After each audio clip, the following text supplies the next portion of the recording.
โอ้ครับมาสุขขนาดพี่น้องไต50 เจเวค่ะเนาะเอาญากันตั้งในโลกโซเชียลอันนั้นก็ใน YouTube ก็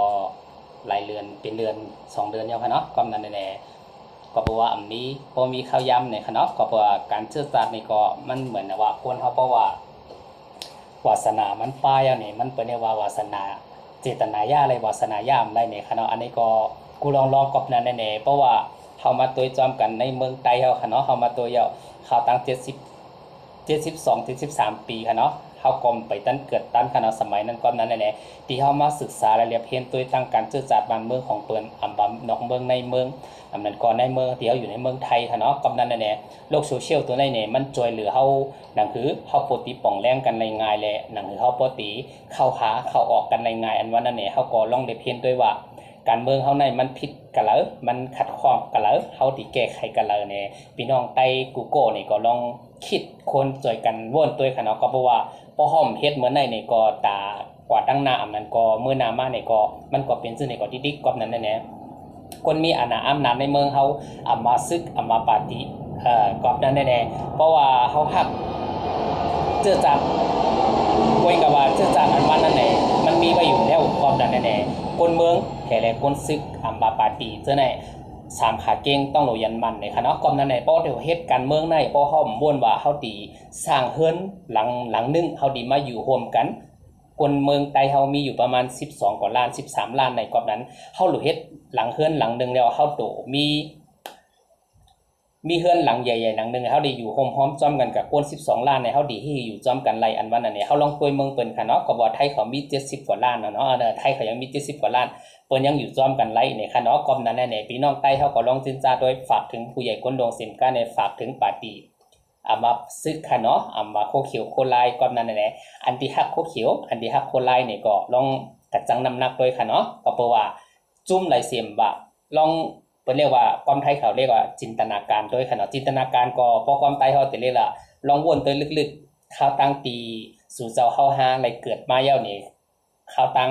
70กว่าปี72 73ปีเนี่ยกาเสียมกาเนี่ยเฮากอมไปตั้งขึ้นปลายข้าวยามนั่นเนี่ยเฮาลองมาจินตนาตัวว่าไต้เฮาไหลพรดีอย่างของที่เฮ็ดการสื่อสารมาใน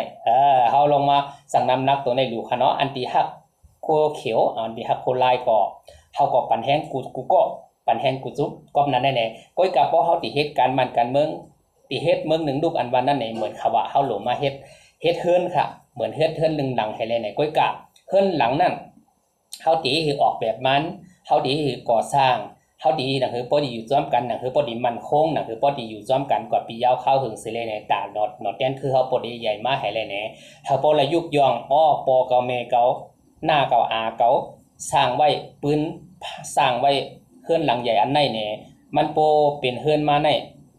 หน้าเก่าหลานเก่าลุงเก่าอาเก่าเฮ็ดไปแหม่งในเก่าปอติเฮ็ดดอกกว่าตั้งหน้านั่นคือลูกเก่าขึ้นเกิดมาปอติเลยมาอยู่ละเฮือนหลังในเนี่ยก็เปิ้นนั้นแน่เฮือนอันไหนมันก็เหมือนเมืองหนึ่งลูกเนี่ยก็เพราะว่าปอติเฮ็ดเมืองหนึ่งลูกในเท่ากับว่าเฮา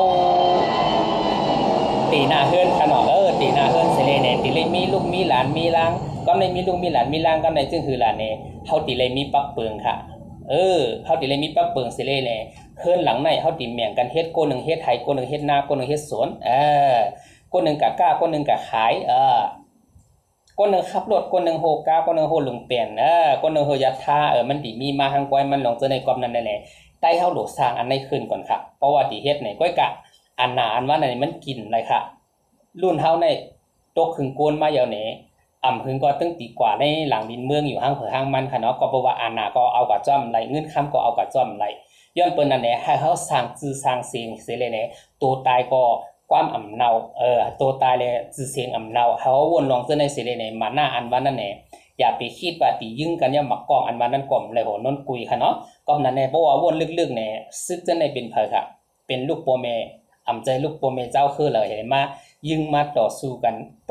พราะต่อสู้ตาเจื้อจาเทเลตาหน้าเฮือนหลังในเน่ปันแห้งติๆค่ะย้อนนั้นเนี่ยเฮามาด้วยจอมเย้าเนี่ยซ้ำเหมือนอย่างที่เฮาวนกว่าเพราะว่าเฮาก็เลยเพียนด้วยจอมเมืองเปิ้นสิเลยเนี่ยเรื่องสิทธิมนุษยชนเนี่ยเป็นอันลงยิ่งใหญ่ดีๆค่ะในเมืองเปิ้นไว้ค่ะเนาะเปิ้นไว้ไอ้ใหญ่ๆสิมกันในลงใหญ่ดีๆค่ะลองสิทธิมนุษยชนมาเมืองไหลค่ะมังโก้ในเปิ้นก่อตั้งขึ้นมาก้อยตัดดีจอยหรือคนเมืองเปิ้นสิมกันในจอยนอกเมือง ก้นเฮาเปิ้นคิดก้นขนาดนั้นเนี่ยก็แปลว่าพี่น้องเฮากูเจ้าคือที่อันอยู่ในเมืองโฮมตุ่มจังได๋เนี่ยอย่าปีบ่นว่าตัดดีแลเมืองข้างขอคอมมีเมืองหลายค่ะอย่าปีทางค่ะจัดเลยค่ะเพราะว่าอำมาเข้มแข็งให้เลยอำมาต่อสู้ในบ่ได้ว่าในในครอบครัวหรือในนาเฮือนเฮาใน1ในนาเฮือน1หลังของเฮาติดเหตุการณ์สื่อสารเนี่ยอย่าไปให้มีนอนหมอนใส่ค่ะบ่เฮามีนอนหมอนใส่ก็กว่าอย่าไปได้ค่ะการเหตุการณ์สื่อสารจังได๋ค่ะเนาะนาเฮือน1ลูกก็เหมือนอย่างว่านั่นขณะพอมีคนตำกวนจี้กวนแตงด้วยค่ะนาเฮือนก็ตึงแตกแยกเสียมกันในพิษหม้อกันมันติเป็นซื่อไหนค่ะเนาะก็บ่ว่าฝากถึงโกนอันที่ฮักซื่อสัตย์เหมือนเฮาวนไปวนเฮาเหมือนกันก็ปันคอมเมนต์สิเลยปันตั้งหันถึงมาเลยค่ะเนาะหนังหือตัวก็ตั้งหน้าปัญหามันมีไว้คือแก้อำใจมีไว้คือเก็บพอเฮาเก็บไว้ก็มันก็แค่ติมัดไปเหมือนเจอค่ะพอเฮาแก้มันก็ตีรวมใจค่ะเนาะเปิ้นเรียกว่ากูสิ่งกูอย่างเฮาต้องลงโมปล่อยวางเสียมก้าแหน่ก่อดังหน้าเฮาโลวนตาหนอแต้นคือเฮาอย่าไปหาอะไรมาทุกค่าเมืองเปิ้นเสียมก้าเนี่ยอย่าไปหาอะไรมาเป็นขี้ค่าเฮาโลวนลองในให้มันเป็นรองใหญ่ค่ะเนาะเฮาโดยค่ะว่ามาอยู่ในเมืองไทยก็เพราะเปิ้นว่าพี่น้องแรงงานแรงงานคนให้คนดีมีกูเมียวค่ะมาอยู่ในเมืองไทยพี่น้องไทยเหรอหลวนไต้หลวนไทยมันให้กันกูค่ะก็ปวดลูกอ่อนนี่นั่นขนาดลูกอ่อนอันว่านั่นเนี่ยก็เพราะว่าเฮาก็ยามเป็นลูกอ่อนมากค่ะเนาะอำแต่ว่าวัยรุ่นเฮ็ดแหละพิษโมกันมันปีหันอยู่ในโลกโซเชียลก่อนนั้นแน่ๆให้น้องๆพี่น้องไต้เสียมบะอันที่ฮักซื่อสัตย์ฮับเปลี่ยนไปวนค่ะเนาะเปลี่ยนไปวนเสียงกันเนี่ยให้ด้วยจอมเมืองเปิ้นเฮามาอยู่เมืองเปิ้นเนี่ยเท่ากับเฮาอาศัยนั้นก็เฮาก็แค่มาอยู่โจข้าวอันนั้นก็เมืองเฮาก็เหมือนกันค่ะมากูเจ้าคือเหมือนแค่อาศัยเมืองมันอยู่ไว้ค่ะเมืองเฮาก็เหมือนกันค่ะเนาะอันน้องจังได๋เหมือนพี่น้องเขาทั่วเพจังได๋ก็หันกันค่ะมีพอจอยค่ะพี่น้องใต้เฮาในส่วน80%เนี่ยมันหันออกอลังการค่ะเนาะมาซึกมาปาร์ตี้ซึกในนำเตะ2จุ่มปาร์ตี้ก็2จุ่มเนี่ยมีแผลเปียหน้าเปียเสเลยเนี่ยเอาบ่เรียกเอาสิรินาตาตาไตค่ะเนาะก้อยกาเหมือนว่าขนาดลองเส้นนี้เนี่ยให้เป็นลองมนเมค่ะเนาะอันนี้ฝากไปคือคิดค่ะก่อนนั้นเนี่ยเพราะว่าข่าวออกตามคลิปใน YouTube นั้นก็ตั้งโซเชียลเนี่ยพอหันก็พอเก๊กเนี่ยก็ถ่อมเงาค่ะต่อไปค่ะเนาะก่อนนั้นลองเจอเนี่ยพอเฮาถ่อมเย้าเนี่ยพอเก๊กก็จอยกดไลค์กดแชร์เสียมก้าเนี่ยจอยคอมเมนต์ปาค่ะเนาะค่ะก็ดีออก1คลิป1ตอน1อีเทเนเลยเนี่ยพอเก๊กลองการซื่อสัตย์ภาษีอัมบะ 3,700 เพราะว่าป้ายวนเฮาเหมือนกันก็คอมเมนต์มาเลยค่ะเฮาติแลกเปลี่ยนป้ายคู่กันกับติ๊กย้อนไปลองตัวในการสื่อสารอันว่านั่นเนี่ยพอเฮามาออกทางโซเชียลนี่ก็มันก็ติกว่าไรไกลเอาค่ะมาเรียกกับนั้นแน่ๆมึงเบิ่งก็สุกซักด้วยค่ะแผ่นดินไหวแค่ย่ำถึง5นาทีค่ะเนาะถึง5นาทีนั่นก็ถึง5มาเนตด้วยค่ะอันในจ่องมันดีโกค่ะก้อยกาแผ่นดินอันว่านั่นเนี่ยพอเฮาตายก็เฮาก็ยังได้นอนไตมันเฮาก็ยังได้เอาหลังดินเมืองกบยังเลยผังเฮาป้าให้ก็เปิดจังนั้นเนี่ยแหล่งดินเฮาได้ผังจะมาขุดไหลก้อยกาว่าใส่ของเฮานั้นเฮาโลหนักแน่นเสียมก้านเนี่ยวนป้าว่าก็เกิดเป็นกวนมาก็มาเฮ็ดซึกเก่าติเฮ็ดตาซื่อจัดอำใจมาเฮ็ดตาไปมักมีก็หลายคนนึงลองสิเฮาโลคิดเป็นค่ะก็นั้นเลยในโลกโซเชียลใน YouTube จังได๋เปิ้นเฮาเรียบเห็นป้าอำมาภาษาใต้ภาษาไทยภาษามานจังได๋เฮาโลเรียบเห็นกว่าจอมค่ะก็นั้นเลยเฮาเฮ็ดซึกเนี่ยเปิ้นเฮ็ดซึกเมืองเปิ้นเฮ็ดซึกเฮาเฮ็ดเมืองเฮาเฮ็ดซึกเหมือนกันก้อยก็เฮาไม่มีเมืองค่ะกูเจ้าคือไม่มีเมืองค่ะจื้อมันไปค่ะเนาะกอบนั้นเนี่ยเฮาแค่ก็อาศัยอยู่เมืองมานไว้ค่ะเมื่อเนี่ยมันเป็นซื่อนั้นไปค่ะเนาะกอบนั้นเนี่ยก็เพราะว่าศักดิ์ศรีหลักฐานกูซื้อกูเมียวเฮามีไว้ปืนเฮาก็มีไว้เนี่ยเพราะว่าเฮาวนว่าอันติเฮ็ดเฮือนอันติเฮ็ดเมืองหนึ่งลูกอันว่าได้เหมือนค่ะว่าเฮาลงมาเริ่มก่อสร้างเฮือนออกแบบค่ะเนาะออกแบบสิเลยหนังคือพอดีสร้างเฮือนอันไหนค่ะมันโปเป็นอยู่รวมเป็นสุขกันกว่า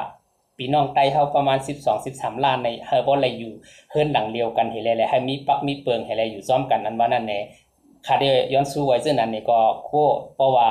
ถ่อมเย้าอย่าไปลืมใจกดไลค์กดแชร์ปันค่ะเนาะยินจงกูโกค่ะไม่สงค่ะ